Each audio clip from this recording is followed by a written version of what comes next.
I'm John Hudson. This is Pad 39 on the Kennedy Space Center. I was a launch controller here when from this very spot, man took off to fly to the moon. It was a journey that began 12 years before that rocket ever left the ground. And it started on the other side of the world. And less than 2 months later, we were ready to launch our own satellite.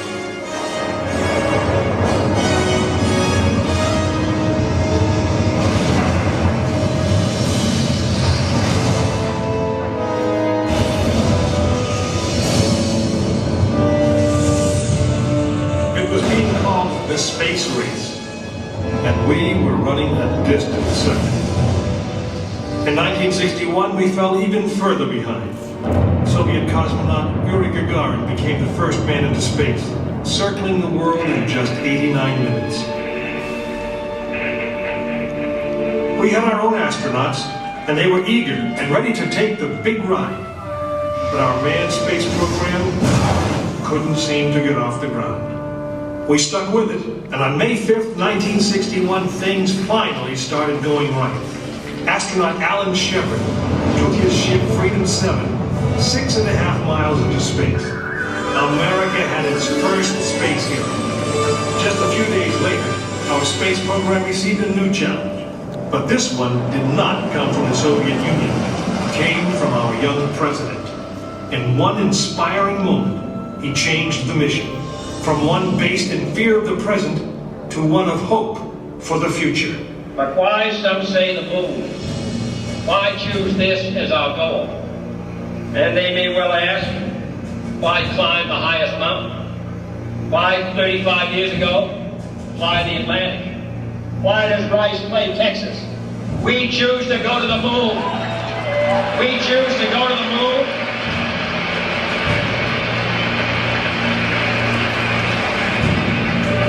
We choose to go to the moon in this decade and do the other thing. Not because they are easy, but because they are hard. We hadn't been more than 16 minutes into space, and now we were going to the moon.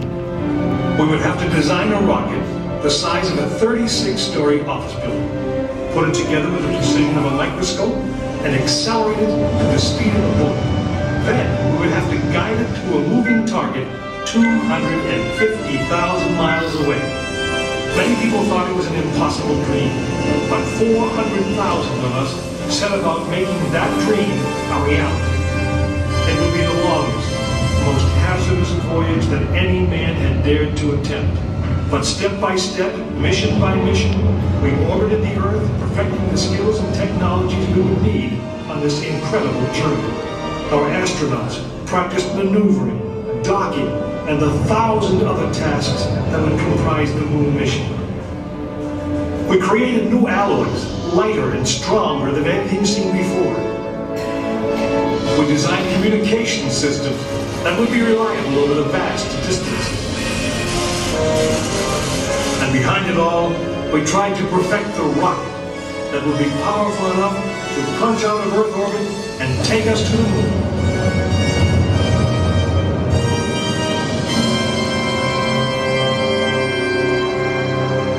One day, however, the dream of flying to the moon almost slipped away. It was January 27th, 1967.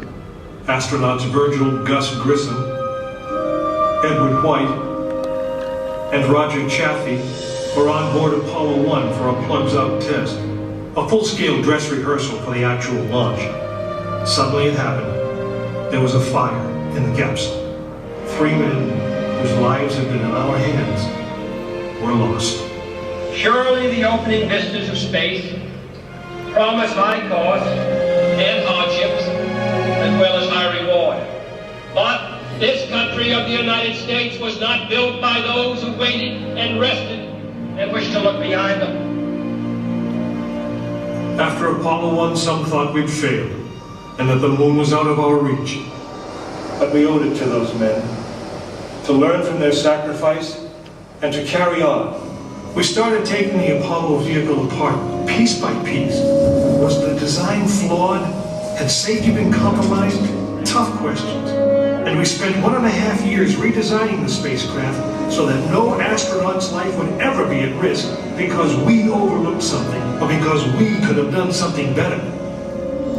A moon rocket is 91% high explosive, and it goes into the most unforgiving, hazardous environment there is. We could never make it risk-free, and the men who flew them knew that. We didn't send men into space again until Apollo 7 orbited the Earth testing some of the new design. When everything worked perfectly, the decision was made.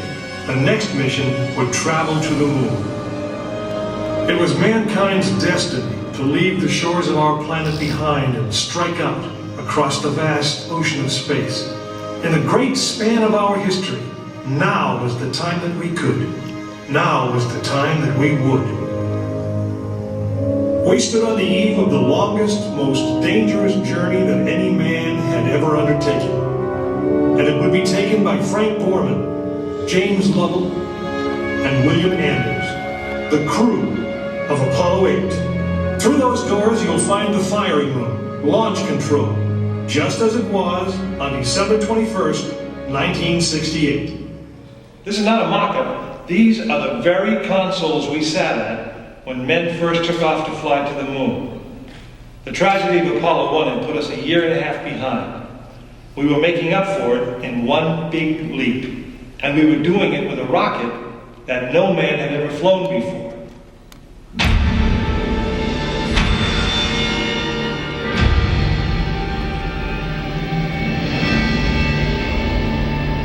It was a few days before Christmas, 1968, when Apollo 8 sat on the pad. She was the first of a new kind, a moon rocket. This was the Phoenix, risen from the ashes of Apollo 1. The first Apollo crew did not die in vain. This was to be their testament.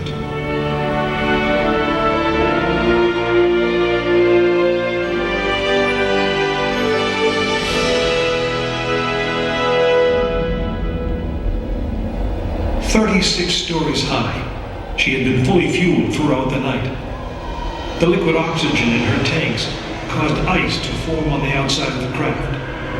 The extreme temperature differences between the air and the sub-zero fuel caused the metal skin of the rocket to expand and contract. Everyone who was on the pad agreed. It was as though the rocket was alive, breathing, straining at the leash. Earlier in the morning, astronauts Frank Borman, Jim Lovell, and Bill Anders had made their final preparations before taking that long ride out to the waiting spacecraft. The minimum safe distance from a Saturn V at liftoff was 3 miles. The reason was simple. When fully fueled, the rocket contained the explosive power of an atomic bomb. As the clock counted down, the astronauts and all of us in launch control went through the pre-flight checks, our hands on the controls of the most powerful, most complex machine ever built.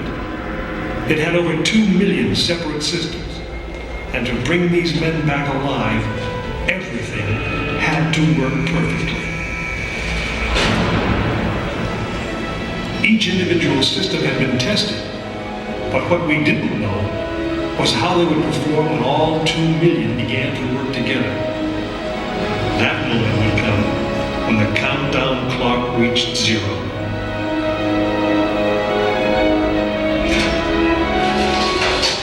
If a maneuvering thruster failed, if communications broke down, if navigation was off by 1 degree, if any piece of the miles of wiring, circuits, relays, or valves was defective, Frank Borman, Jim Lovell, and Bill Anders would pay with their lives. As they sat waiting for launch on that chill December morning, these 3 astronauts were back to what they had always been, test pilots.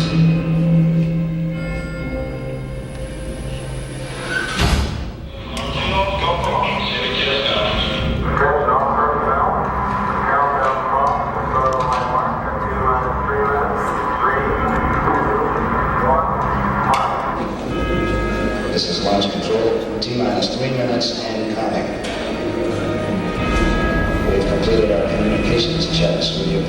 astronauts in the cabin, and the communications are go.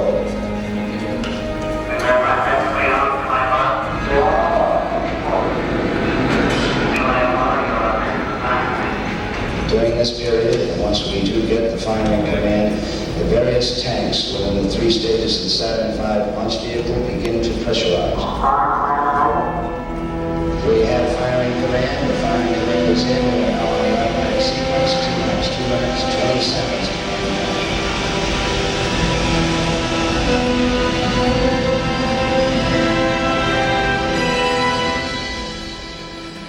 Our status board indicates that all aspects are ready. Instrument unit is ready. Spacecraft ready. Final check of the emergency detection system.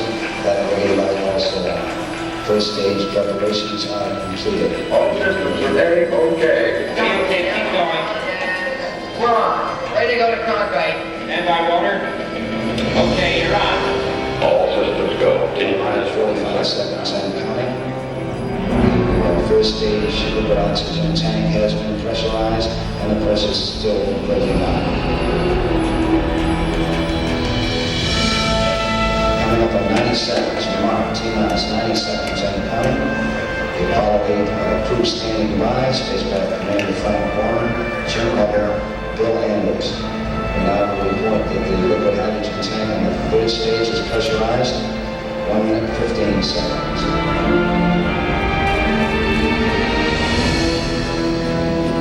All third stage propellants pressurized at this time as we come up on the 60-second mark on flight to the moon. T-minus 60 seconds and counting. The vehicle now is completely pressurized. We're coming up on power transfer shortly.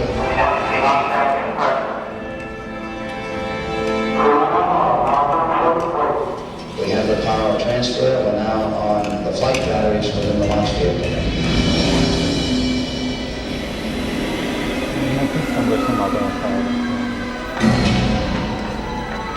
Final reports coming from Borman at this time.